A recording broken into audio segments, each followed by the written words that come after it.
Not going anywhere. Thank you. All right, folks, huge thank you for tuning in. I am delighted to have Julian Dorey with us. All of his links are in the description box. He's been doing really important work on Epstein, as well as all kinds of other stuff, UFO cover-ups, ancient civilizations, a lot of content that really dovetails with what we're doing on his channel.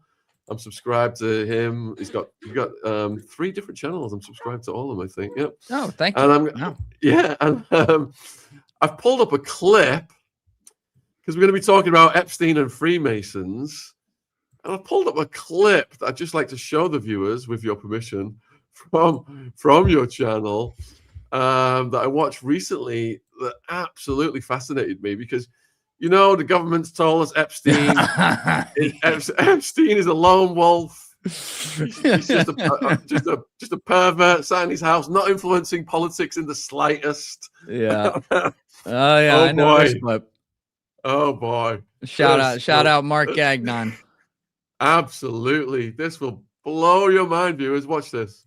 She's representing the Virgin Islands where, Epstein had a little island down there. So it makes sense. But she's from New York City. Okay. Which is interesting. I don't really understand that right there. But while she's like about to go up, she's texting Jeffrey Epstein, hey, I'm coming up right now. I need this information. And then literally it was like the assistant or something. And then literally her first question involves like the assistant that he texted the name. Let's play it.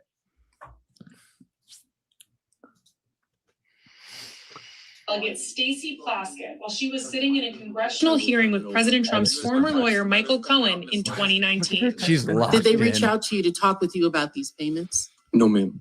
And documents recently released by the House Oversight Committee now show that Plaskett, a delegate of the Virgin Islands, and Epstein, a resident of the Virgin Islands, were coordinating in real time Plaskett's questioning of Trump's former fixer during the hearing. At 2:24 p.m., Epstein texts, Cohen brought up Rona, keeper of the secrets. Plaskett responds, Rona? Quick, I'm up next. Is that an acronym? Epstein replies, that's his assistant. About 7 minutes later, Plaskett asked Cohen about Trump's assistant. Is Miss Rona, what is Miss Rona's position? Rona Graff is Mr. Trump's executive assistant. And would she be able to corroborate many of the statements that you've made? Yes, her office is directly next to his, and she's involved in a lot that went on. Though her name was redacted in the documents, the Washington Post first reported that the timestamps line up with Plaskett's questioning in the hearing. Plaskett, who was a non-voting delegate, faced a vote to censure her after the text came to light, but it ultimately failed. Plaskett has defended her text with Epstein, saying that she took texts and calls from many of her constituents. I've been a prosecutor for many years. I mean, that's like a good bullshit job, I will say. Like, not. Wow. That's one of those that it's like, and by the way, I guess a shout out to the Washington Post, who was doing like the real-time timestamp checks with the Epstein files and then reviewing the videos. They caught that stuff, but is that not unbelievable? That is totally insane. What got you into this story in the first place, Julian? Let's go back a little bit. With Epstein? Yeah. Well, I remember reading, I believe it was a Politico article I want to say it was like the months leading up to when he actually got arrested at Teterboro over here. And it was weird because it almost, I looked at him like, okay, all right, guy's a pervert and he's rich and he's doing some weird shit. But I didn't really think about it again because I was just like, par for the course. You see some idiot elite who's just doing some crazy shit. I did not understand the scope at all of what he was doing. And then he gets arrested. And it was interesting because I believe he was in France at his place in the week or 2 weeks leading up to his arrest, going to his regular spots and everything by all accounts of the people in Paris who saw him. And I also think, correct me if I'm wrong here, Shaun, but I think France is one of those countries where the extradition is a little difficult to get them back from there. But he decided to fly home to Teterboro, which says he did not see it coming. He was getting arrested, in my opinion. And he gets arrested. And then I started really looking at it. And I was like, oh, wait a minute. This is this is very odd. Like, this is not just someone who's diddling kids. There's something else going on here. Still probably didn't understand the scope of it at all. And then we all remember that weekend in August 2019 where, you know, he offed himself, or whatever you want to say, in his cell, or, you know, whatever it was. And then it was just full steam ahead. Like, wait a minute, this is just all wrong. And when you start looking at the things that are publicly available, and then you start piecing together all the different investigations people did, the interviews that have been done with people who knew him or were close to him or around him, however you want to say it, and you start piecing together all their stories from all these different places, and the fact that this guy was everywhere all the time, just getting into rooms with people, it becomes this maze that's almost like, not to make light of it, but like that Always Sunny in Philadelphia meme where Charlie's like, you know, but it's actually real. And you're like, why did this all play out right in front of us, and no one did anything? And I still don't have a good answer to that question at all. But what is remarkable about this guy is that he had a sick ability to just slither like a snake into rooms and schmooze people. You have to give him credit that obviously he was very good at that, at the schmoozing part. I don't want to give the guy any credit for anything, but we have to look at this objectively. And what he would do is he understood the art of what's like poisoning. It's not the perfect word I'm looking for, but you'll understand what I mean. He understood that all he had to do was go meet you somewhere, get in a picture with you somewhere random, you know, go to this one place and be around you and have it on record somehow. And you were tainted forever just for being there, just for being around him. Like, there's that famous picture with Ghislaine, who's a whole other topic here, where she's at some fucking gala and, you know, Elon Musk is like walking by, and you can tell by the body language that clearly the photographer was like, Mr. Musk. And he's still walking this way, but he like turns like this, you know, to like take a picture. And Ghislaine is just standing there like this right there.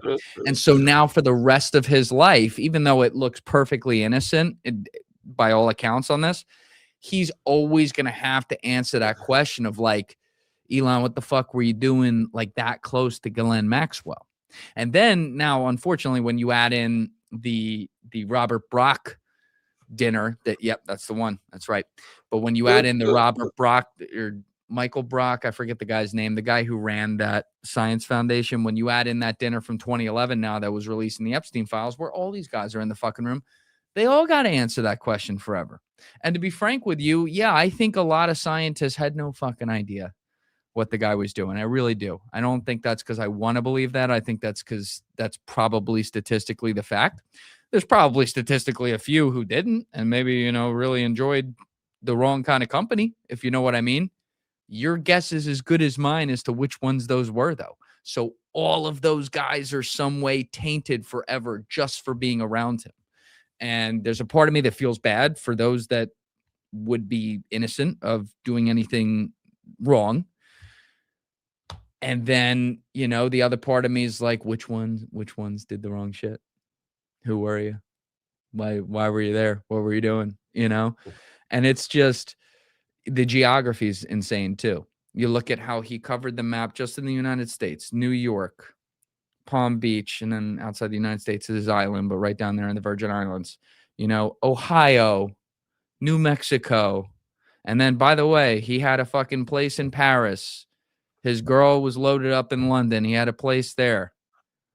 It's like, he was in all the hot spots, you know, running with all these people, doing all these. I mean, I'm sorry if I'm like being way too broad. This is very 30,000 feet in the air, but obviously it's the craziest story I've ever looked at. And then the government's just like, yeah, no, nothing to see here. Come on. It isn't. And, you know, 20 years ago, I think it was, Alex Jones was like, there's a pedo island where all the heads of the royal family and the prime ministers and yep. president's going with these girls, and everybody thought he was crazy. They're fucking all the kids down there. It's crazy. Yeah. And now look, it's all completely true, and it's woke so many people up around the world. Fortunately, you've raised so many important points there. I don't know where to start. You know, France, Paris, Jean-Luc Brunel. You said you've got a lot more to say about Maxwell. And I know we're going to talk about secret societies, Freemasonic connections to Epstein as well. So out of those subjects, which would you like to start with? Well, there's one thing I actually should have said. And I also do want to say, before I get to the Freemason part, I don't know a ton about his connections to that. My Freemasons understanding is very, like, Mark Gagnon understands Freemasons very well. My understanding is a lot less. I've studied that with, like, the American revolutionaries. That's very interesting to me.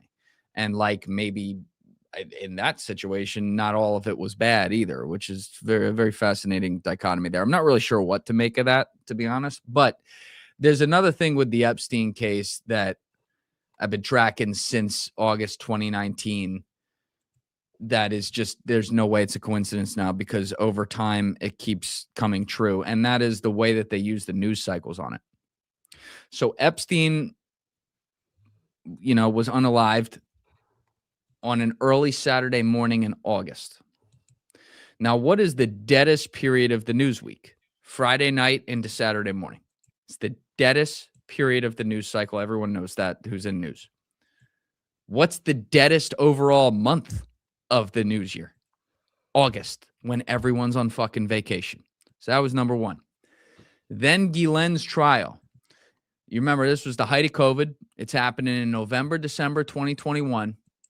And the judge, all the, you know, fucking jurors were wearing masks and had to do all the protocols and everything. And so the deliberations are continuing in that week after Christmas. And the judge, I believe on Monday, December 27th, ordered the jurors to stay there to come to a conclusion. They reached a conclusion, a verdict on December 29th, which was a Wednesday during the deadest news week of the year, the post-Christmas, in between New Year's news week. Everyone's fucking at home, worrying about family shit and everything. And it was a year where New Year's Eve fell on a Friday, New Year's Day on a Saturday. You're January 3rd. You're deep into fucking 2022 by Monday. Nobody's talking about it. No one's talking about the fact that a federally appointed judge was putting away all the files because she trafficked, you know, children to nobody, apparently. And I believe the order was all the files were to be sealed forever on some of that stuff. Now, I don't know if some of that has been changed with the Epstein files. I still haven't gotten a clear answer on that, but at least with her case, that's what was ordered at the time. News cycle dead. Then Jean-Luc Brunel. He becomes unalive on an early Saturday morning of President's Day weekend in America, which is a 3-day weekend.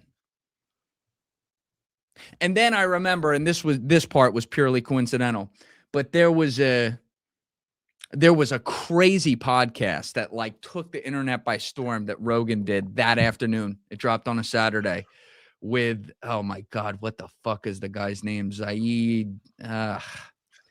He's the British Muslim guy who was talking all about, like, central bank currencies and all that shit. And it was crazy. Everyone was talking about that. You get to Tuesday, no, people don't even know who Jean-Luc Brunel was. The guy was trafficking all these kids in fucking Europe. Then you remember the spring, Bondi's like, I got all the files. It's all on my desk. Like, it's fucking crazy. I got to figure out what to do with this. There's hidden cameras. Or I think even of her talking about this or whatever, or like off-record conversations of her talking about this. And then they're like, no, nothing to see here. Don't worry about it. Don't worry about it. So when do they then come out with, like, the big where Kash Patel is talking about what some of this supposedly really is? I believe it was like July 2nd or July 3rd, right before July 4th, on July 4th, the deadest news time of the cycle.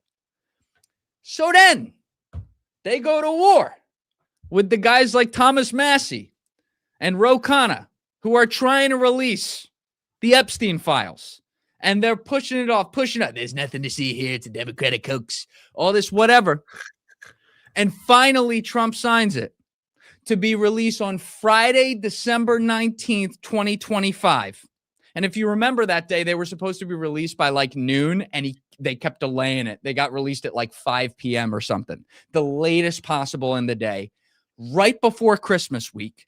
Conveniently, a week later, the fucking Somali video comes out, and then all of Trump's people astroturf, and it was a very good report by Nick Shirley. Like, he uncovered something pretty crazy there, but like they astroturf that to the fucking moon. So that's what everyone's talking about. And then, a week later, let's invade Venezuela. Boom. No one's talking about Epstein. I don't know why no one talks about the fucking news cycle, bro. They're doing it right in front of you. It's like the old Godfather line, like the peasant avante on the string. They're doing it, and no one's talking about it. Yeah, we were saying that they were going to go to war with Iran or Venezuela just to get this off the headline news. But you're spot on. It's a huge MK Ultra operation on the public to completely manipulate everybody and minimize things. But they show themselves in plain sight simultaneously. So, for example, when Ghislaine got arrested, Trump was like, "I wish you well," and then then he rewarded her with this soft prison. And it seems that the way is being paved for her to get out early. This is the poster child for human trafficking that they said, like you pointed out, Kash Patel, or the whole crew pointed out, they were going to come in and go after these evil people. But they've done absolutely the complete opposite. I mean, how much of this garbage can the American public stomach from these creeps who are enabling these PDF files? You know, there are very few things in the world that I feel confidently sure on. I'm constantly figuring out, like, wow, that was a dumb take. I missed that one. Or like, oh, wow, that's how that worked. Like, I just assume, I go into life assuming that, like, I'll be given wise advice from the universe at some point. But there are a couple things that I have just seen play out years ago that I've been kind of zen on, and they're basically the same thing. The first thing is that one of the universal laws of physics is that for every action, there's an equal but opposite reaction, which sets equilibrium, which means overall things are supposed to be in the middle, and human ingenuity and flaws and everything combined make sure that it's never perfectly in the middle, but something bounces off the other to make it get there overall. So when you have it wider apart, it's way worse. Whereas when it's closer apart with the actions, and in society, we have seen these actions move wider and wider apart, which is creating a violent equilibrium. Therefore, what I'm getting at is that neither the left or the right is correct. The second part of that I think is directly related is that since I've been left in my right, I've been in my life, I've been right in my life. I've been on both sides, like when I was younger. And then I kind of had my wake up moment in like 2017, 2018, where I'm like, oh, this is all bullshit. Oh, wait, no, this is total bullshit. And these people are all full of shit. And, you know, I feel pretty good about that. I'm open to changing my mind. I'm sure there's a couple of fucking okay eggs down there, but not many. And the fact that people are surprised that their favorite politician made a promise and then didn't keep it, it's like, what have you been watching your whole life? So I think it's incredibly disappointing. It's a topic that everyone, like, on the surface, before we start looking through the evidence and the facts and evaluating that, everyone should agree on the premise. It's like, pedos bad. Right. Okay. We got that. And yet, people are put in a position to where they're promising that they're going to follow through on this issue and not do it. And so part of me goes, does that make, like, the Kash Patels of the world's a coward? Maybe. The other part of me goes, do people like that even have power once they get in there? And if I'm going to be fair for a minute, who am I, if I don't know how it works behind the scenes, and, maybe just some of the kind of like dumb, evil corporate-y shit that happens back there, can I comment on how I would handle that? That's a huge problem I have with basically everyone on the internet, and I try not to commit this sin myself. I'm sure I do sometimes, but like it's a dangerous thing, especially when you're talking about very important hypotheticals or difficult hypotheticals.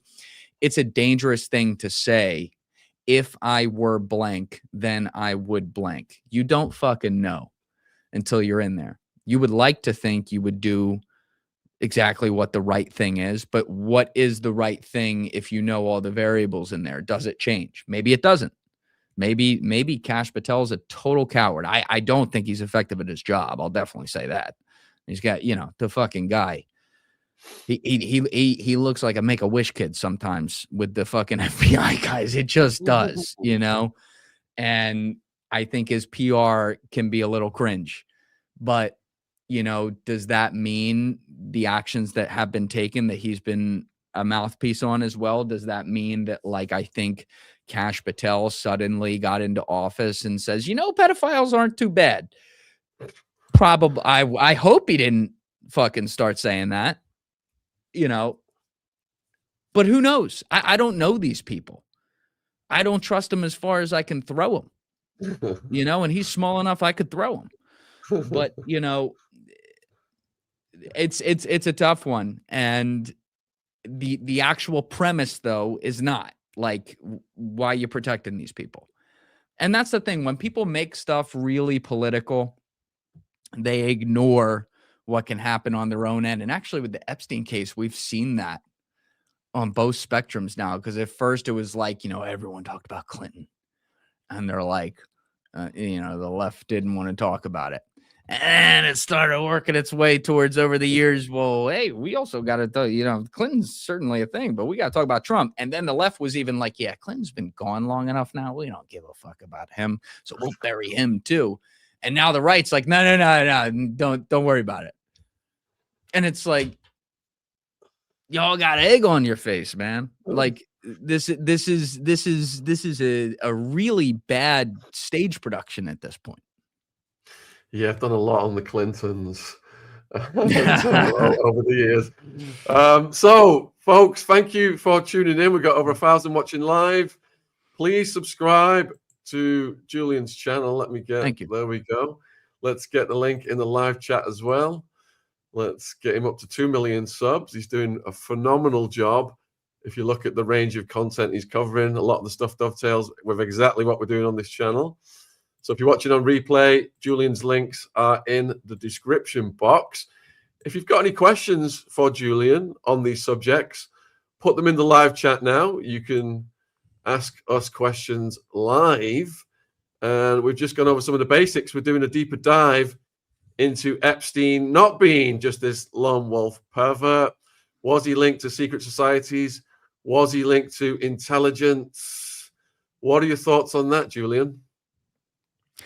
The part I can speak to more is like the intelligence side. The secret society stuff, I don't know. Secret societies are real, to be clear. I'm not one of these people. It's like, oh, that's not real. But sometimes I feel like we put, and we can do this with intelligence sometimes too, we just make it easy and say, all right, let's square peg round hole that thing, because that just seems like what the good story would be. I don't know. I'm very open to like Epstein being involved with secret societies. There's certainly some weird rituals that could have been going on in that fucking island. I can tell you that. That is suspect to say the least. That temple looks a little weird for my taste, obviously. But, he clearly was intelligence. Clearly. And as far as the scope of all of it, it could be far beyond what we know. I'm very comfortable saying that he was related to Israeli intelligence and eventually, in my opinion, related to U.S. intelligence. And here's what I mean by that. I surmise, and this is strictly theoretical, I have to say that. I don't have like a source that told me this stuff, but this is just from, looking at as much of the evidence as I can and trying to craft together what would make the most sense, tying together what people said about him, when they said it, timelines, all that. I would imagine, like, Jeffrey Epstein for a long time was a very effective spy. You have to say that. He was very effective. But he was his own worst enemy, because he was obviously a raging narcissist, which is a very kind way of saying it was far beyond that. He was a complete and total sociopath. And, I don't know if like a sociopath can ever control the fact that they're a sociopath.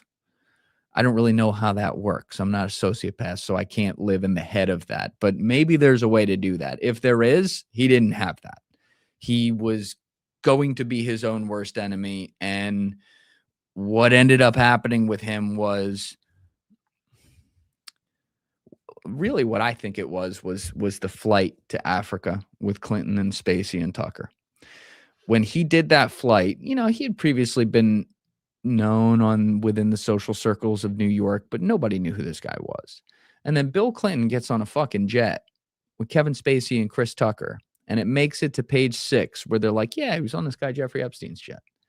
And then within the next 6 months, what does he do? He does that fucking Vanity Fair story with that British lady. I forget her name. Sorry about that. But, he starts giving these interviews.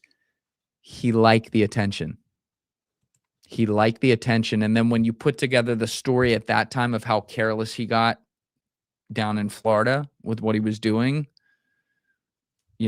R-wording 12-year-olds, because apparently there's this thing floating around the internet where some people are trying to say he wasn't a full-blown,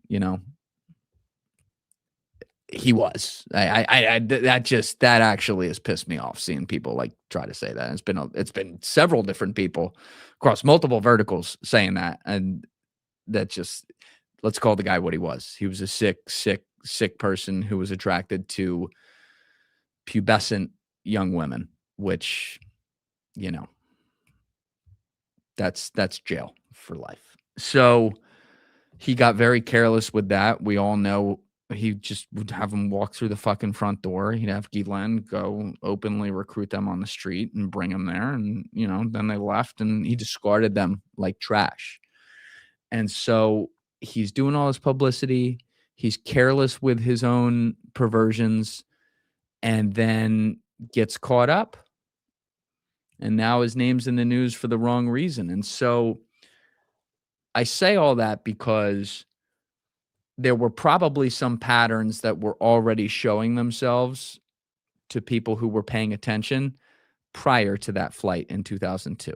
And what I mean by that is I don't see a scenario where CIA gets onto this guy in maybe like the late 90s. I don't have an exact date for you, obviously, but I'm going to guess like the late 90s. And they go, holy shit, there is a pedo blackmail agent fucking doing, he's visiting the White House 18 times. The guy that just took a blowjob under the desk is meeting. Oh my God, this is an existential crisis. And then they realize all the people he's got blackmail on. And let me see it from their perspective for a minute, as difficult as that is. They go, oh shit, we can't get rid of this guy because the whole temple will fall. No pun intended. Like, so much is going to fall down here. It'll be catastrophic for the country. I hate to say it. They are right about that if they're looking at it that way in, say, the late 90s. And so my guess, and it's just a guess, but my guess is that they went to this guy and they said, all right, you know that we know that you know that we know that we know what you're doing. And you know that we think that's fucking crazy and that we're disgusted and we'd like to put one through your head right now. But you know that we can't do that because you have too much on everything with dead man switches and all that shit that, like, we can't do that. So you owe us a tax now. That tax, congratulations, is you're going to give us some information. So when you get some shit, you share it with your friends at probably multiple agencies at that point, to be honest with you. Mm-hmm. Everyone likes to just point every fucking thing at Israel right now, all day, every day, 100%. It's like, the world is not that simple. Sorry. Okay, well, we're on that list now too. And you're going to share some of that with us, what does that now make them, Shaun? It makes them technically complicit. They have knowledge it's happening. They have knowledge it's happening on our soil, because it's not just on the island, obviously. And they have decided to make a decision to use that knowledge. Now, this is where it gets beyond what I would ever be capable of doing. And this is why it's like, I guess there's a certain type of person that they recruit to do high-level intelligence jobs because they have an ability to purely look at things logically. You know, I'm an emotional guy, so that would never work for me. I have to force myself to look at things logically. This would be beyond the scope of me being able to force myself. I am sure the conversation happened where they're like, this is horrible, but this guy is going to, you know, he's going to ruin the lives of, maybe they pick a number, 5,000 kids and young women and everything in between over the next decade. But if we totally stop him right now, we're going to ruin the lives of 300 million people. And that's how they do it. It becomes a math problem to them. And the thing that keeps me up at night sometimes is I'm like, oh, God, that's so sick, because we're talking about like human lives that are being discarded in the worst way here. Innocent kids, usually taken. He would go after girls that were from more underprivileged environments too, and manipulate them. Do like the worst. Like if you have a beating heart, you're like, I would run through a mountain to stop this. And then you look at how they looked at it, and you're like, well, I could never do that. I could never make that decision. But did they have a point there?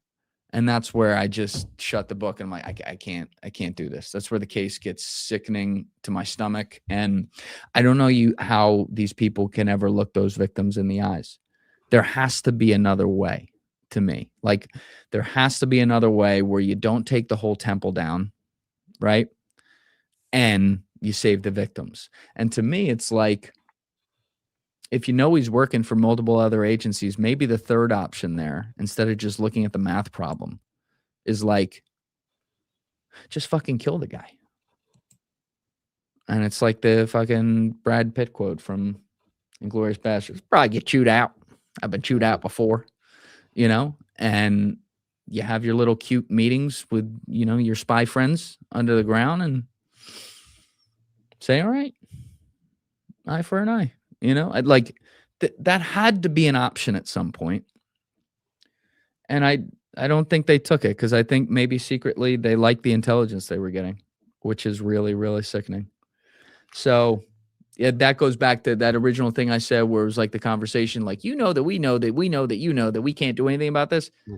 There should have been something in the middle of that. Like, actually, yeah, we can. We could just kill you, and then we'll deal with it later. Well, you've made a really good point there about the numbers, because I think you're spot on. It's like these car companies, when they know they've got something defective, it's going to kill so many people and they're going to have to pay out so much money. But fixing the problem is going to be even more, so they let more people die. We're going to sacrifice these kids in the Epstein case because it's in the interest of national security. We're going to protect millions of people. So these kids, it's just the cost of doing business to these intelligence agency operators who have got no qualms about doing these things, total sickos. And I think they also justify it. They say, well, if we're not going to do it, whichever other countries are going to do it, they're going to have an advantage on us. I know there was this case out of Ireland, the Kincora Boys Home, where the UK government justified it because of the political negotiations that were going on with Ireland. They snatched these kids from Kincora, did these things with them, with you know, high-level people. And it was MI5, MI6, UK government, and to this day, people are still fighting for justice for that. Some of the kids ended up unalived. Absolutely sickening. But these things have gone on for a long time, and these are the macabre strategies intelligence agencies employ. All right, so we've got a question here then from Liberty Vault. I'm going live on Liberty Vault at the end of this month, actually. That's a great question. Yeah. Why are Epstein's connections to money laundering in the 80s, arms trafficking, so overshadowed, ignored in comparison to his sex crimes? Do you want to handle that one, Julian? Yeah, I actually want to give a shout out to somebody for this. So there's a guy named Henry Abbott who is a crazy story. He was I knew who Henry Abbott was when I was a kid. He was a writer for ESPN about the NBA, reporting on the NBA. So he ends up doing, I think he left ESPN in the late 2010s, has his own maybe Substack. I can't even remember. But he falls into this story where like suddenly a few different teams were owned by guys from Apollo Global Management. And he says, you know what, maybe there's like a little, maybe there's like some weird ties with Epstein to the NBA. So he's like, I'm going to write maybe it was a 2-part series on that. To the guy's credit, he ends up down the chute. And this is back in 2020, 2021. He writes an 18-chapter, part-by-part True Hoop blog on this that I believe is behind a paywall. I highly recommend it. One of my guys, Alessi, was on there the other day. Alessi Alaman, who's worked with me forever, also has his own channel where he does these great documentaries, breaking down all these crazy stories. So he was doing a story on Steve Bannon, and I directed him to the chapter that Henry did back in 2021 called Steve Bannon and Epstein. And he was like, holy shit. He's like, dude, this thing has like 14 likes. This is the craziest reporting I've ever seen. This guy ended up going back to before World War II. Like, I remember like reading this and then looking at some of the sourcing he would have because he would backlink. And I'm like, I would just get up. Like I was in my parents' house at the time doing this podcast, and I would just like get up and walk around the room, just like, what the fuck? Like, this shit is crazy. And I bring this up because one of the things that he really dug into that at the time had really not been talked about anywhere, as far as I can tell, was Adnan Khashoggi. Adnan Khashoggi was the famous Saudi arms dealer who had direct connections and I believe like some blood relations to the royal family.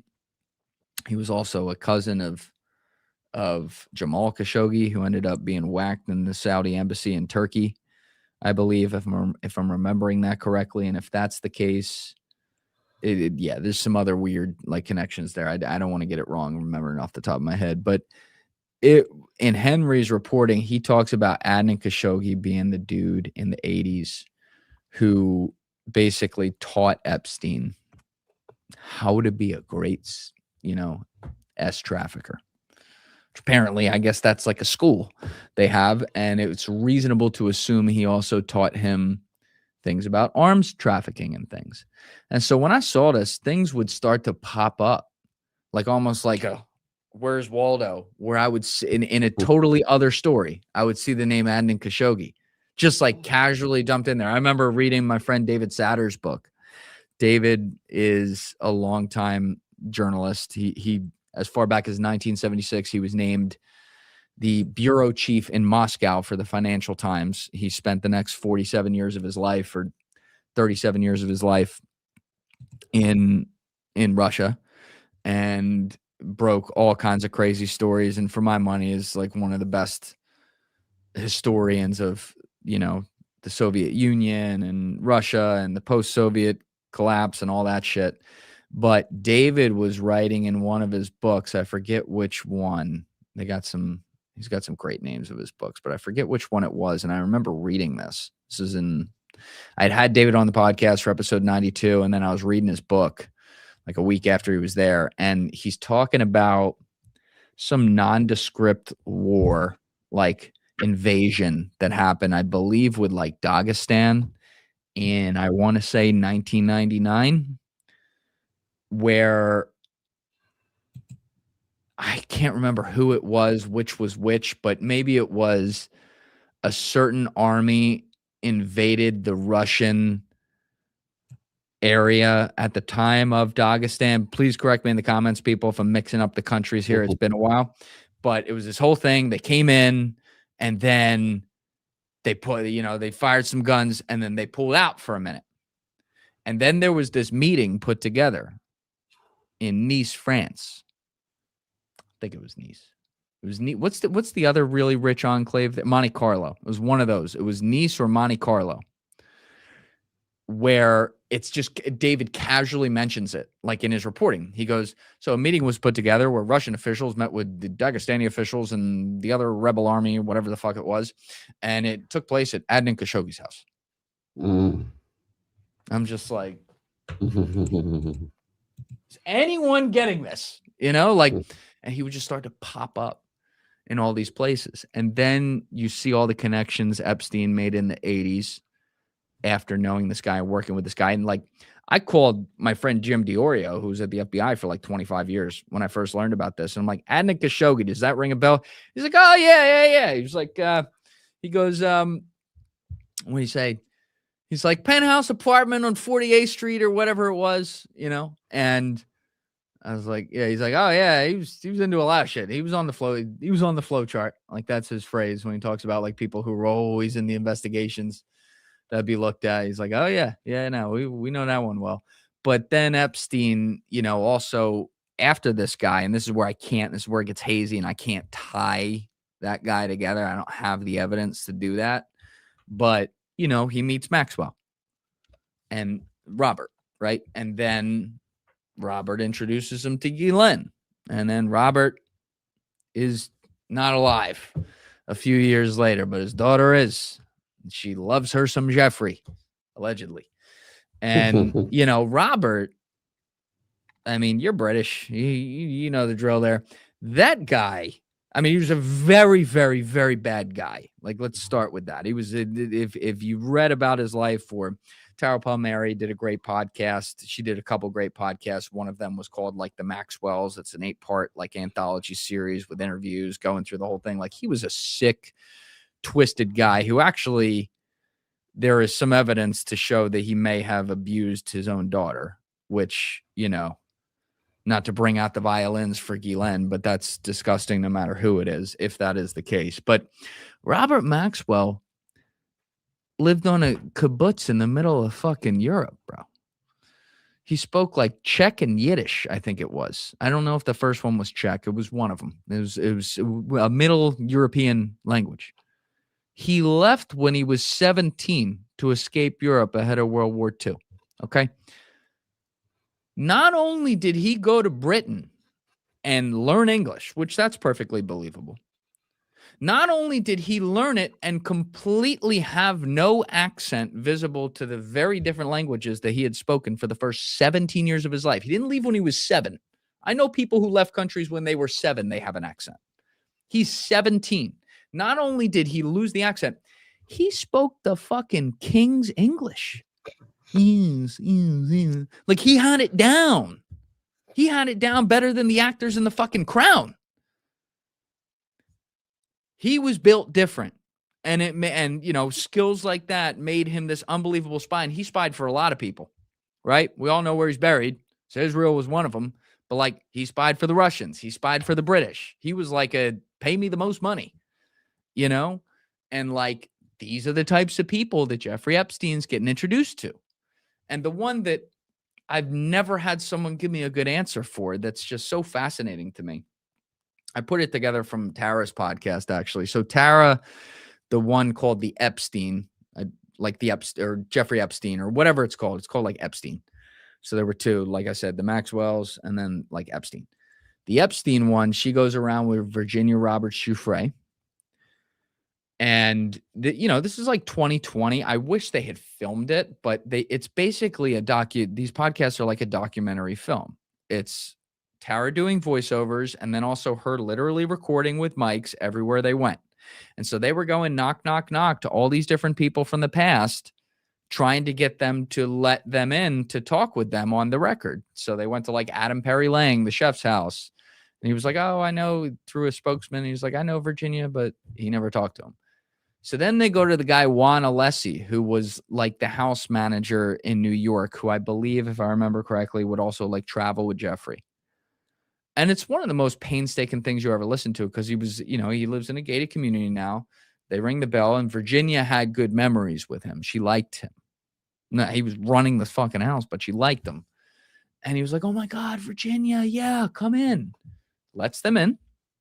And then to his credit says, yo, you can do an on the record, let the recorder go. I'll do this on the record. So people can go hear the interview with Tara and Virginia, who has now passed away, obviously, rest in peace, but Virginia, not Tara. And it's so painstaking to listen to because I would love just like an actual trained psychologist, meaning like not me, to break down what's going on there, because you simultaneously are angry at this man for not doing anything while also feeling bad for him for being like put in this position where he's kind of like pressured to say nothing, while also appreciating the fact that, because, you know, he's fighting tears and stuff, that he is now like almost, I don't know if he's like coming to or whatever you want to say, but sitting with an actual victim who he really did like, truly, in front of him and feeling the weight of having not helped her. And so from a human perspective, you can feel that. Like there's so much going, you have so many emotions listening to him talk. But among the many things he said, there was one really interesting thing. You know, I'm always thinking of the line, follow the money. That's what any great investigator I've talked to, that's what they do. They'll all tell you that's like the first thing you do with almost any case. And he say, you know, I was working with Jeffrey in the late 80s. And, you know, he was living good. He was living on the Upper East Side, but he had a nice place. But, you know, I don't know what he's worth, but maybe, you know, 10 million. So he's saying something like that. But then in 1992, something happened, man, because he went big. He got the place. He got the jet. He started working on the house in Florida. And like he went. And what's interesting about that is Maxwell, you know, is dead, Robert, in November 1991. And magically leaves behind a $450 million pension scam at the Daily Mail. Now, Robert Maxwell was an awful man, and he was a lot of things. Guy ran some pretty good businesses. The idea that he died destitute and had to bilk the Daily Mail, the second biggest publication in the world at the fucking time. This is while Princess Diana's alive, too. They're printing money every fucking day, right? Like, the idea that he would have been worth negative $450 million at death is even beyond the scope of his sociopathy to do some stupid shit, in my opinion. Furthermore, his sons, you know, no one ever feels bad for like the rich guy who fucked over everyone. And, you know, we've seen it like with the Madoff situation. No one ends up feeling bad for the sons or anything like that. In fact, they want to burn him at the stake. His sons are put on trial in Britain for this and found not guilty. $450 million gone. And then somehow this motherfucker Epstein, right at that time, and Juan Alessi said, I never saw this guy work. He's like, I never knew. I just figured, you know, he was doing something. He's just on the phone with people sometimes, but I never saw like charts or, you know, graphs or. So that listen, I don't have like a piece of paper that says, oh, there it is. There's your proof. I don't have proof of that. That is a hypothetical. In a court of law, the jury wouldn't even deliberate. They'd say not guilty because I'm not presenting an actual piece of hard physical evidence. But what I am presenting to all the investigators out there who are in governments and maybe can actually do something about this is please go look at that. Why did that happen? Go talk to Juan Alessi. See what he has to say. Find a trail somewhere. Why was the biggest, most beautiful townhouse in New York signed over to him in a trust the same year by Leslie Wexner, who's a very powerful guy who I still like? That's another one. Like, he's got to be guilty of something. I couldn't even tell you what. He doesn't talk to anyone, and no one seems to talk to him, even though he knows everyone, including the people who are investigating this in the government. Like, what is that? You know, so that's the unfortunate thing. It's like, it's a lot of smoke. We know there's a fire there. This isn't a question of like, well, you know, maybe these guys are actually innocent, and maybe Epstein really wasn't doing surreptitious stuff for places, and he was just a pervert. We know that's not true. We know there's other shit, but we have not. It has been protected by so many important people that we can't prove it. And that, listen, it can be fun to talk about this stuff sometimes, but at the core of this, it's like, this is a sick government's level operation that, murder in our word are the worst kind of victims for my money that there are. And this was children too, and young people at the very least, like all that.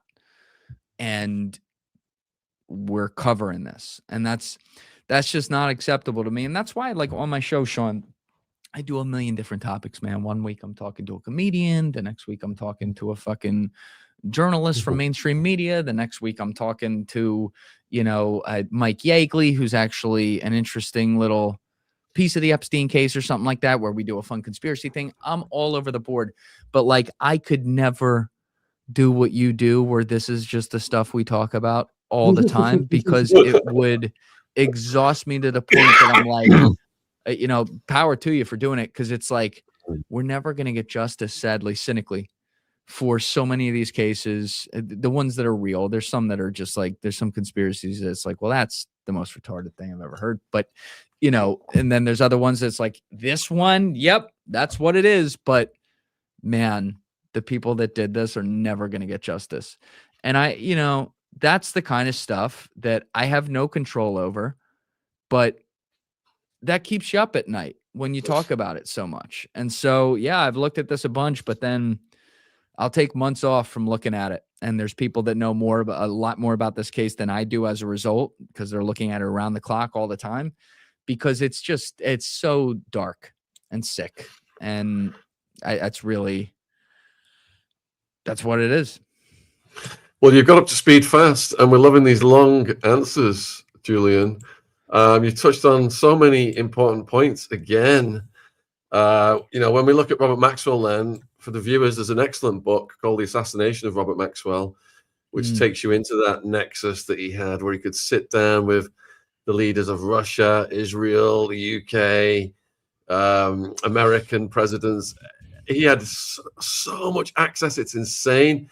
And it was actually his mother, he was Czech, and it was actually his mother who said, go to England and copy the mannerisms of English people and speak like them if you want to be successful in life. Yeah. He did have a collection of things he punished Ghislaine Maxwell with, including riding crops, shoe horns, etc. And he would say to her to select which one he was going to beat her with. But he saw the same psychopathic tendencies in her as he had in himself. She was his favorite. That's why he named the yacht after her. And I do believe, like you said, she was implanted into this intelligence nexus way before mainstream media has pointed out. And David has made a really good comment. Maxwell likely helped Epstein understand BCCI and Iran-Contra, which ties into the weapons dealing with Khashoggi, like you said. Epstein did look up to the honey trap operations that BCCI and Khashoggi were running across Europe in particular. And that kind of gave a blueprint for him. Perhaps even with use of the Promise software, the Maxwells were all in it. Yeah, and now we got Palantir, which is like Promise software on steroids. This network continues to this day. Yeah, and thanks for the super chat, Sasha. Keep this conversation going on both your platforms. We can't let them get away with things anymore. Appreciate that. And you've had tons of questions come in, man. Do you have time to stay on and answer some questions? Of course, dude. I'm here as long as you need me. There may be a point where I got to take a piss for a second, but don't worry about it. All right. Let's see then. Okay. Is it possible that this case is there are too much almost survivors talking? This can be to shadow the abused toddlers' babies. Is it possible? Read that? I'm not quite sure what that question means. I think it needs.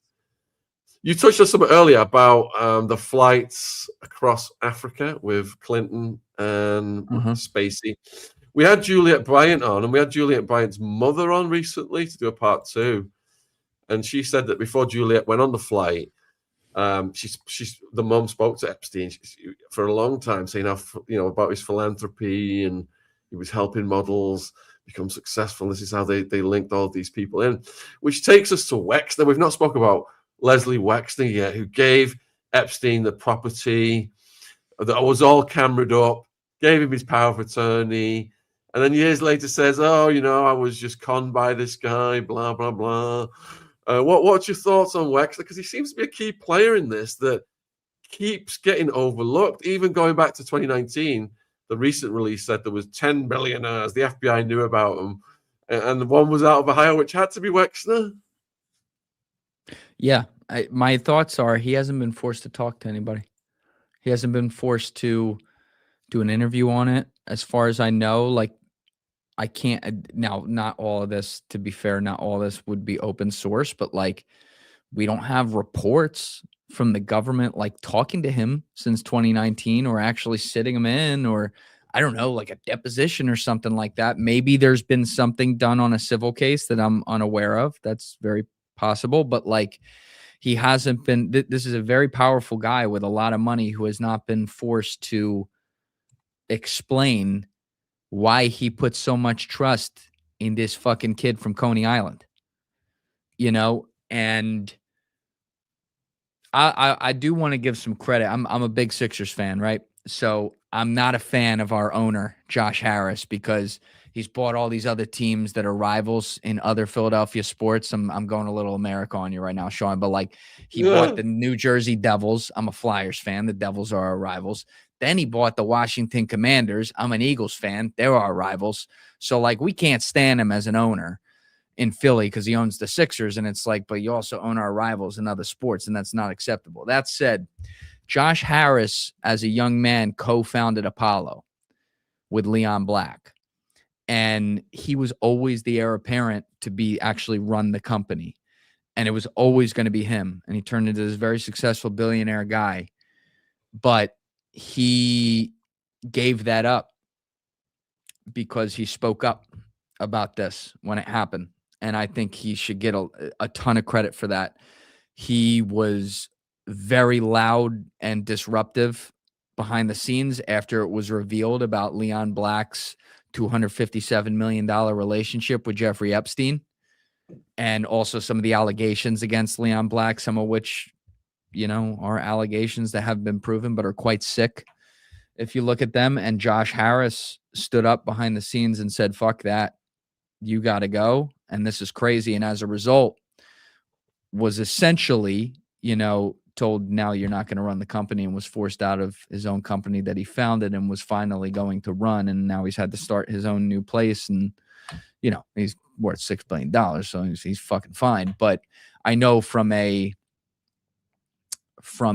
like lifelong dream perspective, he had something, he basically chose to do the right thing, and then had a long time dream of his taken from that. And I admire that, because there's not a lot of people with this case who have had the courage to, stick their own neck out at their own risk to call out evil when you see it. And with Wexner, that's Leon Black. But with Wexner, to go back to your question, Shaun, like I said, he's never been forced to account for this. And he's guilty of something. He's guilty of something. I couldn't tell you what. I could guess, and it's probably not one thing. But if he weren't guilty, he'd probably come talk. That's the one thing. Dershowitz can be really cringe about a lot of shit. One thing I got to give the guy is he has never shied away from a camera about this case, ever. And he is close to it. He fucking represented Epstein. And there's some stuff there that I'm like, come on, Alan. Like, I feel like, I don't know, buddy.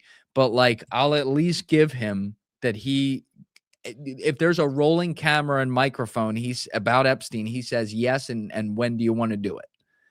And so Leslie should have to do that for all the proven ties that we know he had personally with Jeffrey. And again, signing over the most famous townhouse in New York City for free into a trust to your financial advisor, that's not even compliant. I mean, this was the 90s. It was fucking Wild West, but that can't even be compliant with FINRA. There's got to be something wrong there, right? Like, I'm not seeing a good explanation for that. Well, Wexner is guilty of having a Dybbuk. And let me just expand on that because someone asked about it in the chat. So, you know, people laugh, oh, demonic, satanic elites, that sounds ridiculous. Well, Wexner, he admitted in interviews that he does have a Dybbuk. And if you're wondering what the hell is a Dybbuk, let me read the definition of this out, because he said this Dybbuk was driving him to gobble up other companies and expand, and this was not in a healthy way. So a Dybbuk is a malicious, disembodied soul from Jewish folklore that possesses a living person to achieve a goal, such as completing unfinished business or finding rest. Originating in 16th century Kabbalistic traditions, these restless spirits often enter homes to pester them or to possess a young woman on her wedding eve. The spirit seeks to inhabit a living host, someone vulnerable or sinful, to escape the spiritual punishment it deserves or to fulfill an unaccomplished act. They were believed to be removable through exorcism rituals.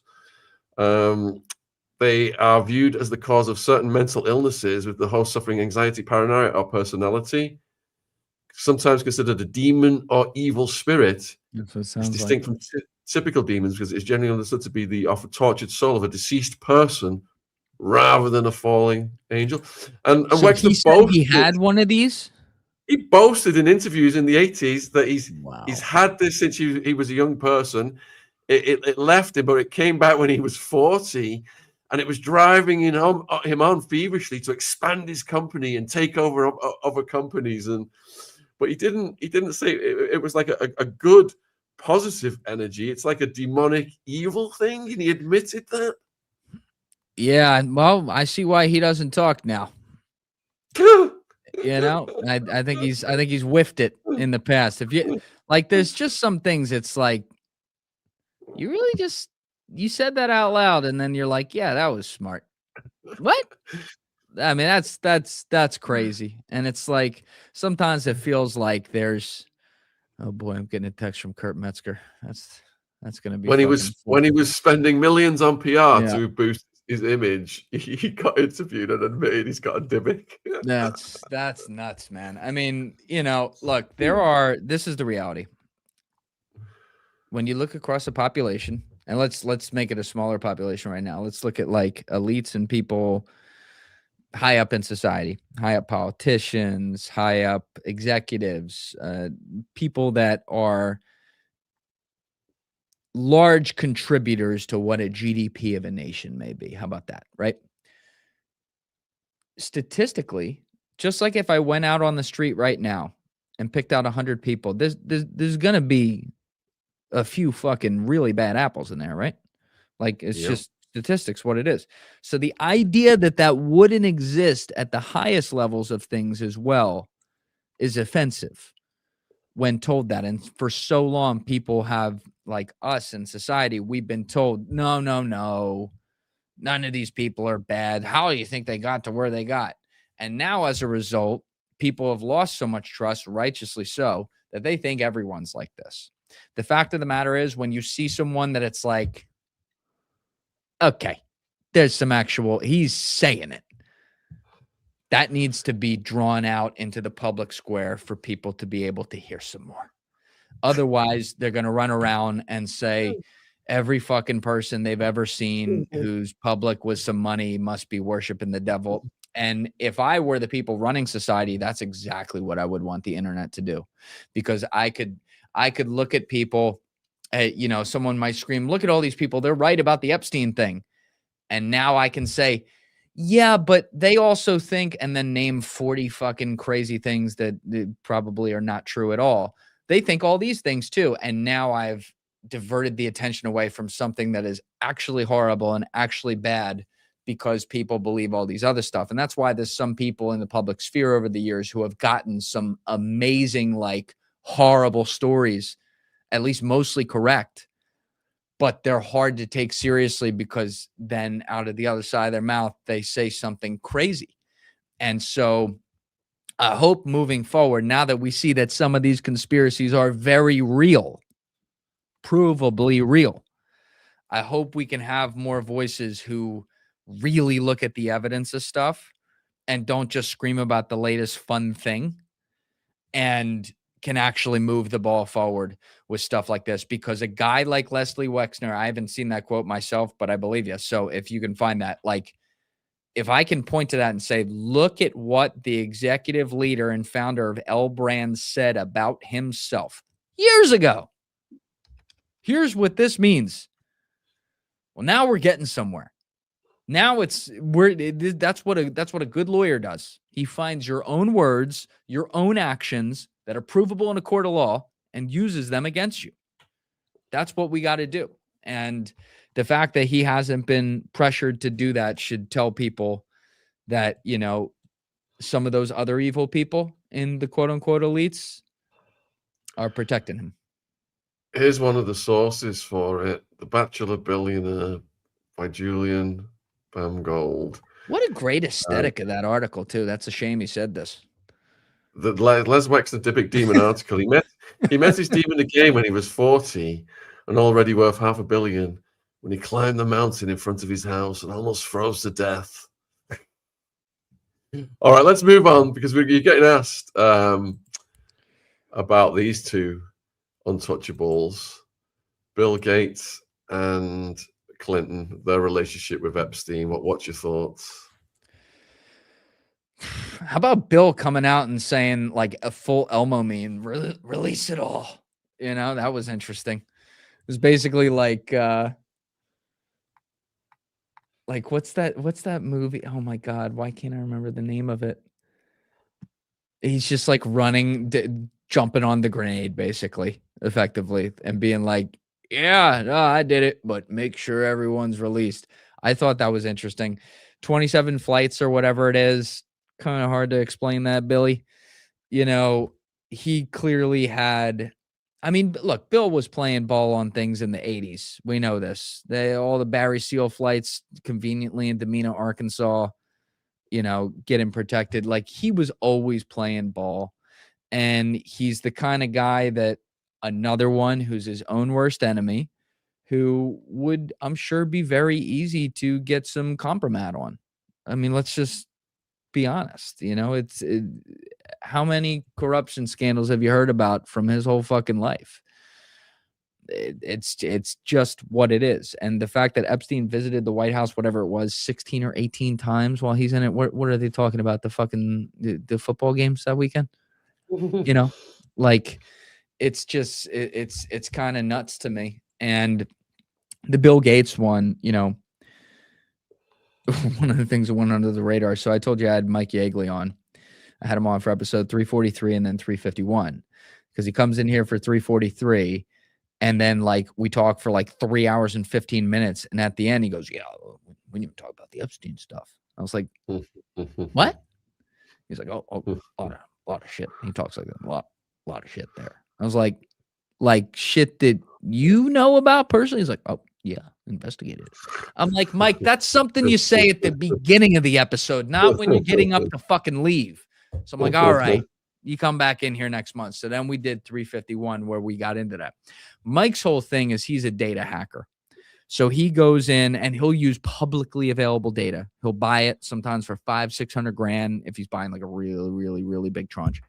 And then he'll put it together to create an investigation. And the way that he rose to prominence with the public domain aspect of it, was he bought a bunch of data in his bedroom in like maybe 2014, 2015, and started tracking cell phones from Fort Bragg. And long story short, ended up tracking these secret missions that were happening to Lafarge Cement Company in Syria, and went to the government and said, fellas, I'm tracking your Delta guys doing undercover missions to Syria, and my daughter's sleeping 7 feet away. What do you think China's doing? And the government was shocked that, like, how, oh my God, our people have iPhones. Who knew that they could be watched?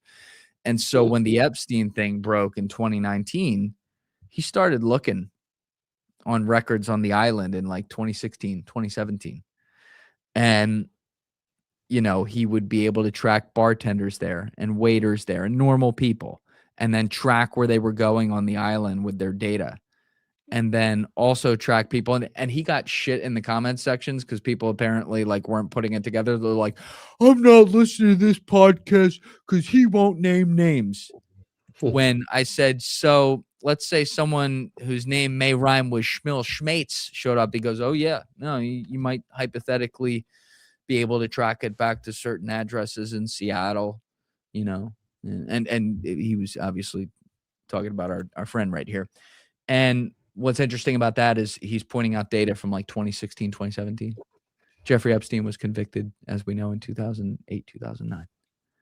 Wow. What's this dude doing down there in the Virgin Islands with him back then? He'll never have to attest for it, in my opinion. Cynically, it just kind of is what it is. But like, Epstein would just feed on certain people's perverse appetites, I guess. You know, maybe Bill Gates, by the way, maybe Bill Gates is down there with a bunch of 21, 22-year-old women who are there on their own accord. Maybe. Because he did legal, that's the thing. He did all kinds of illegal sick shit. And then he would also do regular legal stuff. You know, there'd just be some 22-year-old girls who came somewhere on their own accord. Maybe that's what Bill's doing down there. Maybe it's not. But which is it? And why don't you have to talk about it? And why do you shit yourself every time it comes up in an interview? You know, it doesn't look good for you, in my opinion. It's just, I don't know. I try to live my life on like, just tell the truth and let the puck land where it fucking end up where it ends up on the ice. And it just really bothers me when none of these people will do that. They won't even get onto the ice. It's dumb. People, when it comes to Clinton, research Juanita Broderick's story. And from my own research for my book, Clinton, Bush, and CIA Conspiracies, I quickly learned that he was a drugged up sex maniac when he was governor of Arkansas. Whether he was coaxing women to come to hotel rooms to help him, you know, give him campaign jobs, and he'd get them to a hotel room and R-word them, or whether he was going with, he had a fetish for oversized ladies of the night that were of color, let's say, that were plus sized, who would humiliate his weenie winky. So he was his behavior was extreme back then, and a lot of these accounts came from people who worked for the Clintons who were unalive. His own brother was arrested buying coke, saying some of it was for Bill. His nose he's like a vacuum cleaner. Yeah, this hypocrite locked up hundreds of thousands of people for low-level drug offenses, including a record amount of women.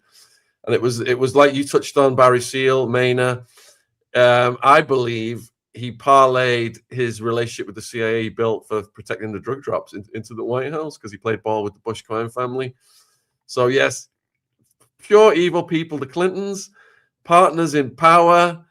Hillary, she would find out about the women he slept with, threaten them. Pets would be murdered. People would be thrown off balconies.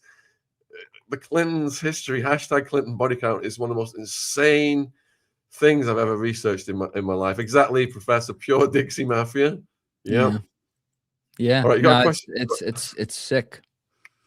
You got a question from Maria. Do you think the files have been wiped and corrupted by previous admins? Could be. I don't have any proof, but wouldn't surprise me at all, Maria. I mean, you know, there's intel all around this story. I assume for all the wrong reasons. It's a mess. All right, next question is let me just see. What is Julian's idea about the involvement of the Illuminati? I don't know. The Illuminati is a real thing. I have absolutely no idea on that. You're way beyond my scope at that point, as it pertains to this case. You know, I love Dan Brown books.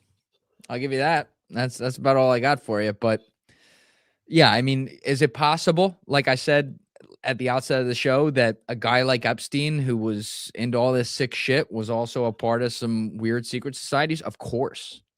Of course it was. You know, and I was saying this too, maybe we should dig into this more. The Freemasons is just always such a weird one to me, because it's like there's stuff that's tied to evil shit, and then there's stuff that's like tied to enlightenment with them as well. And you're like, well, which is it? Both? It's probably both at some level. And I don't know. I got to do a lot more work on that. Like I was saying, the revolutionaries, the American revolutionaries, my apologies for the outcome of that war, but it's for the best. You know, they really, what was it? 13 of the signers were Freemasons. Ben Franklin, who for my money is the greatest American to ever live, whose life I have studied, who I think was just an incredible guy. He was a Freemason. You know, I don't think Ben Franklin was evil at all. He had flaws. He was a flawed human just like everyone else. He had his shortcomings, but you know, also was a dude who built America. Are there ideas that he took from that, from, I don't know, Freemasonry, whatever the fuck they do, that helped do that?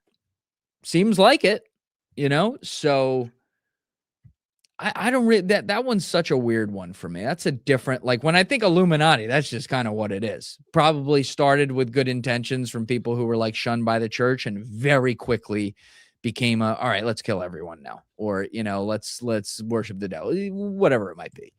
But Freemasonry is an odd one. Like if I ever get Randall Carlson in here, I'd want to ask him about that, you know, because he's like, oh, you know, I've been a Freemason forever. But what I feel like he's just building shit.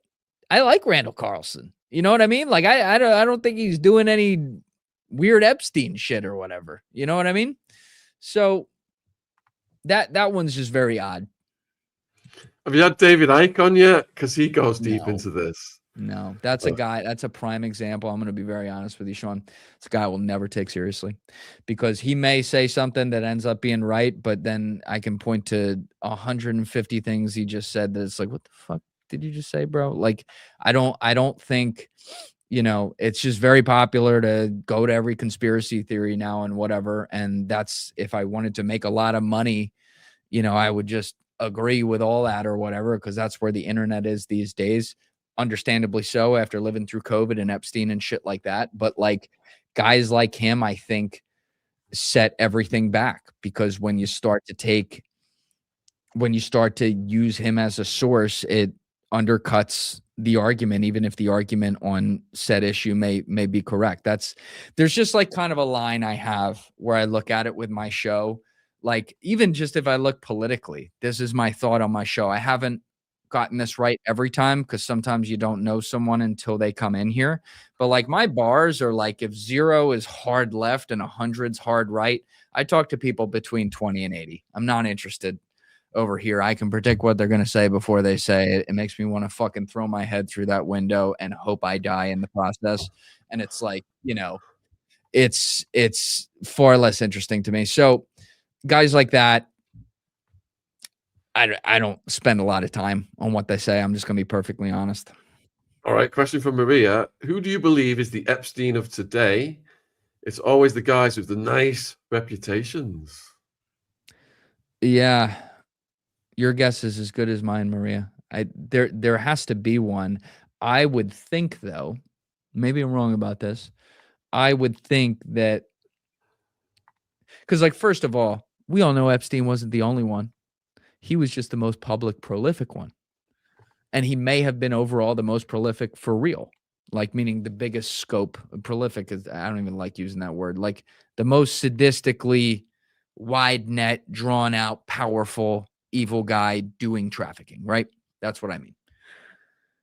But maybe he wasn't. Maybe there's people those sociopaths who know how to keep a low profile and know how to not say anything and know how to not get caught because of that, which is a really sick thing to think about, because We know this stuff exists. We know it's far beyond him. It's just like, were there people worse than him? Maybe. So when it comes to like public figures, I would think, I don't know, this is a fucking original idea. I would think that a lot of these intelligence agencies, after the last several years of very high profile cases, be it Diddy and Epstein, which Epstein is definitely tied directly to intelligence, they might have learned a lesson now that like, oh, you know, with the internet era, you can't really just do this anymore with like people who are public facing. You know, needs to go underground a little more. I hope they haven't learned this lesson, by the way, because, you know, now we can't track it if it does. But unfortunately, I think that's probably more what they're doing. So my guess, Maria, would be that whoever the current Epstein, like not next, like currently doing that kind of stuff, Epstein guy is someone we've never seen before. That would be my guess. All right, so you got a question from Gummed Times. Thanks for the super chat. Having worked in legislative gov, you see some crapola. Most people choose staying in power, back those in power. Us who go against immediately removed. Cash Bondi chose power over integrity. What are your thoughts on the Sasha Riley interview? Have you heard the Sasha Riley interview? I listened to it. I have not. No. What's the Sasha Riley interview? In summary, then, he's an ex-military person, and he's saying that he was transported as a kid. They abused him physically and sexually, and it got to the point where people who he was getting filmed in these, forced to do these things with, were getting snuffed out, and Trump was involved. Trump unalived some puppies, and Epstein was involved, and Epstein was like a manager level person, but Trump was senior. That's a wild. It is wild. Yeah. Horrible claim. I haven't seen the interview, so I really shouldn't give my opinion one way or the other. What I will say is that, unfortunately, with a lot of these stories where there are very real victims, there are also then, you know, things that come in where claims are made that are just completely false. Not saying this is one of them. I don't know. I'm unfamiliar with it. That kind of ruin the credibility of real victims. A great example of this on a mass scale would be the Me Too movement. There were a lot of people that came out that like that really happened to them, these horrible things. And the fact that they were ever scared to go public with it is a failure on us as a society. The problem is then you had a bunch of people pile on, I don't know, just to get attention or to get money or whatever, who, when they do that, it's a similar phenomenon to what I was talking about a few minutes ago with like creating fake evidence on other shit. It discredits the people who really had that happen to them. In fact, this even happened, like Harvey Weinstein. I've talked to so many people before. It was so obvious what he was doing. He did this stuff for years. He's guilty as all hell. Even he had people pile in there, you know, because it was hundreds who were just looking for a payday, who like he actually never met. And so that even disincentivizes all the other hundreds of women who never even were still able to come forward after that because they were still afraid. And then they see fucking liars come forward and they're like, well, now I'm still never going to be believed. And now we end up hurting the victims. And this is something I feel very strongly about. So I do hear some stories sometimes where it's just like, it's almost like a keyword search check. Not saying this is one of them. I have to go review it. Got to be fair.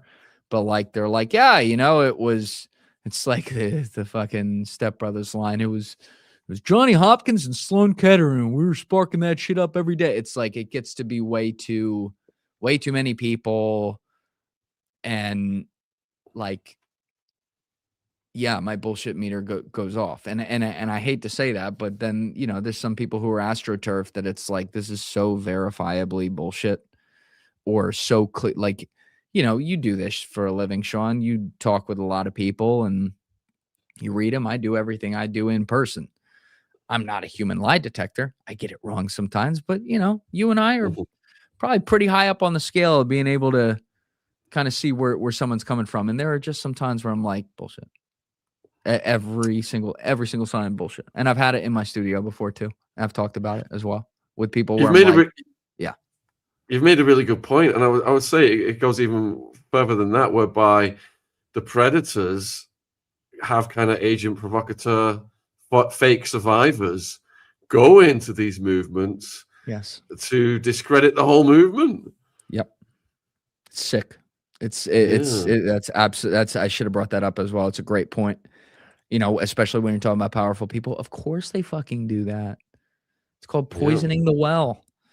And we got to be, you know, mainstream media lost all the people's trust, righteously so, because they became hacks and they became propagandists, and all the ties to surreptitious places suddenly were very obvious or straight up exposed, and they deserved everything that they got as an institution. And the thing that I always try to remind myself in my little piece over here, that I hope a lot of other people in independent media will do, is that we remember that we are not, it's not like the same thing can't happen to us. The same thing can't happen to me. You know, to think that we are impervious to that kind of outcome eventually with this industry is a big mistake. And I've seen some patterns with that I don't like, because unfortunately, if all the decisions that are made are just about money or, you know, what can get the most clicks at all times, I understand we have to run a business and, you know, we have to do some things to do that as effectively as possible. You know, there's, to me, the first layer is still always principles. And when you start slipping on those principles, that feeling that comes in your gut, you know it. And you're like, wait a minute. And a lot of people don't go, wait a minute. They go, this one's fine. And it just goes. And I worry about that happening with independent media. And I know at least my guys on my team will attest to all the times where I have passed up some big money situations immediately because my gut was like, fuck that. You know, I know where that goes. Doesn't mean I'm without flaws. Doesn't mean there aren't some that I'm like, I shouldn't have done that afterwards. But I've never gone in and done something where I knew my gut was saying, don't do this, and I still did it. I've never done that. And I'm gonna keep that record moving forward. And that's, you know, that's between me and me. No one else knows that truth. It is what it is. It's performative for me to talk about it. But, you know, I'll keep trying to live that out through actions. All right, we've got our final few minutes for your final questions, folks. Please get them in now. Here's a super chat one from Mandela. What's it like to talk to Curb and be derped in real life? It's my dream to be yelled at by the honorable judge. I don't even know what that means. Well, it's happening right now. Kurt Metzger's blowing me up on the phone. Kurt Metzger is one of the funniest people ever, bro. He's a category 5 hurricane. Yeah. And you know, it's just like Kurt has so many thoughts going on at the same time that I don't know that he ever saw a sentence that he couldn't cut off to start a new one. You know, so it is like you're like seeing the fractals while and he's drinking White Claws the whole time. So it's just getting more and more like, you know, this, but it's a lot of fun. You know, he's a comedian by trade and extremely funny. And then, you know, he's like a good sport about everything too. Like he and I have some wildly different opinions on things, but like he's not an asshole about it at all. And it's his texts are the fun. Like sometimes I'll wake up to like 47 texts and I'll just tell him like, there's no cup of coffee that could replace waking up to this. It's a real privilege. I'm sure we'll do it again, but that was one of the hardest podcasts I've ever done. Cause I had already worked out that day. It was like another workout. At the end, like I turned to Deef. I'm like, what happened? And he's like, it was good. I was like, okay, all right. But it's like, that was one of my favorite comments ever. Someone said something along the lines of, watching Kurt talk is like watching a storm rage through, and you know, like all these nice, like big literary words. And then at the bottom it said, "This kid is a matador." And I was like, that's it. All right. Kurt's watching right now, by the way, Shaun. So shout out Kurt. Shout out to Kurt. Appreciate you watching. Marie wants to know, do you know anything about Epstein's brother? We had Mark Epstein on, and all he would talk about was how he thinks that Jeffrey was unalived. It wasn't self-unalivement. What do you think about Mark Epstein? He's very sketchy. He's very, very sketchy. And now we've seen emails between him and Jeffrey that kind of go against his narrative of like, oh yeah, we never really talked. We weren't that close. You know, they're talking in like kind of inside joke lingo on these emails in 2017, 2018. He's very, very sketchy, man. Very, and I, you know, of course he is. This is his closest kin. You tell me he didn't know anything that was going on? Hard for me to buy. Hard for me to buy on that. And, you know, yeah, I mean, I too believe that he didn't do it to himself. Now, what I have to say is I have to be open to him having done it, meaning like actually taking himself out of this world. I don't think that's what happened, but I have to be as objective as possible. In fact, I'll give you another example, and this underscores the point. So we saw Virginia Roberts Giuffre happen to unalive herself as well. That certainly looked like, oh my God, again, what was she hit by, like a bus or something, you know, in the middle of going through another health crisis? So immediately that's where your head goes. There was one piece of reporting that went very under the radar, though, that I have to give attention to. I mentioned Tara Palmieri earlier, a journalist who was very good friends with her. There were videos, there were pictures released from Virginia's personal files, maybe like a month after she died, by her family. And some of her family was saying, I think, correct me if I'm wrong in the comments, some of her family was saying, we don't think she unalived herself. But there were pictures released by her family that included pictures of her beat up, like black eye, the whole bit. You can find it on the internet. And Tara came out and tweeted a tweet that did not get a lot of attention. I couldn't believe this. She said, okay, obviously I was friends with Virginia. I'm also a journalist. So as a friend and a journalist, she often told me things that were off record. And I, you know, did her journalistic integrity to not say anything. But she said, now that she is deceased and her family has voluntarily released this picture, I do feel like and I'm paraphrasing what Tara said in this tweet. People can find it themselves. I do feel like I should say that Virginia confided in me for a long time that her husband beat the shit out of her. And so it is reasonable that there are other things that actually could have led her to do this. Doesn't mean that something bad didn't happen there from some powerful people. We can't rule that out, but like, you do have to report both sides of it. That's a pretty important. Like if I were a judge in court looking at this case that I knew nothing about and hearing the lawyers talk about it, I would want to hear that piece of evidence and be like, oh, wait a minute, you know? So I have to treat it that way with Epstein. There's a reason he could have been wanting to off himself because the walls had finally caved in, but man, it doesn't look good. The camera's going out just so conveniently. By the way, when they released that evidence of the new video and then like 3 minutes, like this past summer, and then 3 minutes are missing. Why are they missing? Why didn't you release that? You didn't think the internet could like double check and verify this kind of thing? Yeah. And then Kash Patel goes on Rogan and doesn't even understand the case. That was prime Joe Rogan, by the way. He just buried Cash without ever raising his voice or having to bury him himself. He just watched the guy dig his own grave and just put the dirt on his own face for 11 and a half minutes in that podcast. It's like, you don't even know the case. Like there were basic parts of it that he's like, yeah, oh, I was unaware of that. What the fuck you mean? You're the head of the FBI. You campaigned to be Remember when he was like going on Sean Ryan, like, on the first day, I'm going to make the Hoover building a fucking museum. Never trust the guy that looks like he was shoved in every locker to say he was going to get revenge to actually do the thing that's revenge. You know what I mean? It's like, come on, bro. Ugh, very, very annoying. Julian, it's been an absolute pleasure, man. Really appreciate you spending so much time with us and answering all these questions. What can people look forward to on your channel in the coming weeks? We got a lot of different, and thank you so much for having me, Shaun. It's been a good time. I had listened to your legendary podcast with our mutual friend Danny Jones back in the day. Your stories, oh, thank you, pretty amazing. And Danny's my guy. Got one of the best podcasts in the world, so everyone go check that out, Danny Jones podcast. But you know, I got a drone guy coming in. I got an ancient Roman historian coming in. I got a border expert coming in. I got, let me see here.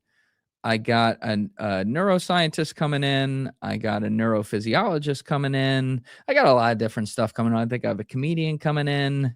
So just regular old, never know what you're going to get. That's how I like it. I think that's how my ADHD likes it as well. So, you know, we'll keep rolling. And there's Julian's channel link in the live chat. If you're watching on replay, all of his links, all of his socials are in the description box. Please support his important work, and thank you for tuning in.